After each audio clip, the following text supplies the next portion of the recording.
ঘটেছে কি হয়েছিল? অন্নপূর্ণা ভান্ডারের টাকাও বলে আপনার অ্যাকাউন্টে ঢুকেছে, কিভাবে ঢুকলো, কিভাবে বুঝলেন? আমি গতকাল সন্ধ্যে 6টা নাগাদ আমাদের গ্রামেই, চাঁদপুর গ্রাম, ভীমপুর পঞ্চায়েতের অধীন একটা কম্পিউটার সেন্টার আছে, সেখানে আমি গিয়েছিলাম আমার বার্ধক্য ভাতা তুলবার জন্য। যে আমি জিজ্ঞেস করি যে আমার এইটা একটু দেখা হোক। তখন আধার কার্ডটা দিলে উনি আমাকে বলে যে 5,799 টাকা আপনার আছে। তখন আমি ভাবলাম, তখন আমি জিজ্ঞেস করলাম আমার এত টাকা তো থাকার কথা না। তখন উনি বললেন যে কম্পিউটার সেন্টার থেকে বললেন যে আপনার 2,000 টাকা আপনার বৃদ্ধ ভাতা থেকে এসেছে, আর 3,000 টাকা এসেছে আপনার অন্নপূর্ণা ভান্ডার থেকে।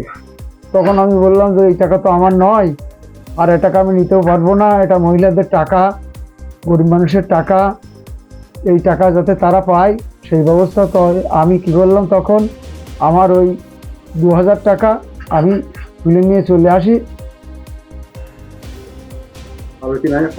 আর ওই 3,000 টাকা ওই বইতে থেকে যায়, ওখানে থেকে যায়। ওটা কি করবেন বলে মনে করছেন? ওটা সরকারের কাছে আমি ফেরত দিতে চাই। কেন? তার কারণ ওই টাকা তো আমার নাই, আমি তো পুরুষ ছেলে, ওই টাকা তো মহিলার টাকা। এটা কিভাবে হলো বলে মনে করছেন? এটা যে কিভাবে হলো, হয়তো কোনো ভুলবশত এটা হয়ে গিয়েছে। আপনি এটা চাইছেন ফেরত দিতে? আমি এটা ফেরত দিতে চাইছি। কাউকে জানি? আমি এটা তো দোকানে কয়েকজন ছিল, পরপর সবাই জানাজানি হয়ে গিয়েছে। বলুন। আমি আপনাদের মিডিয়ার সামনে বলছি, এই টাকাটা আমি নেব না, আমি এই টাকাটা সরকারের কাছে ফেরত দিতে চাই। আমার নাম সঞ্জিত কুমার বিশ্বাস, গ্রাম চাঁদপুর, পোস্ট রামপুর, ভীমপুর অঞ্চল, নদিয়া জেলা।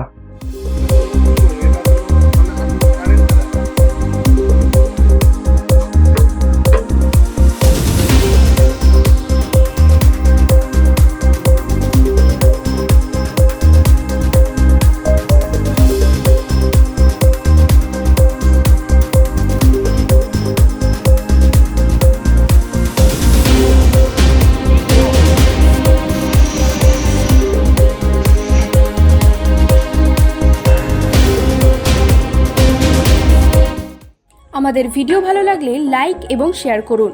কমেন্ট সেকশনে গিয়ে জানান আপনাদের মতামত। আরও ভিডিও পেতে আমাদের চ্যানেল সাবস্ক্রাইব করুন এবং প্রতি মুহূর্তে খবরের আপডেট পেতে প্রেস করুন বেল আইকন।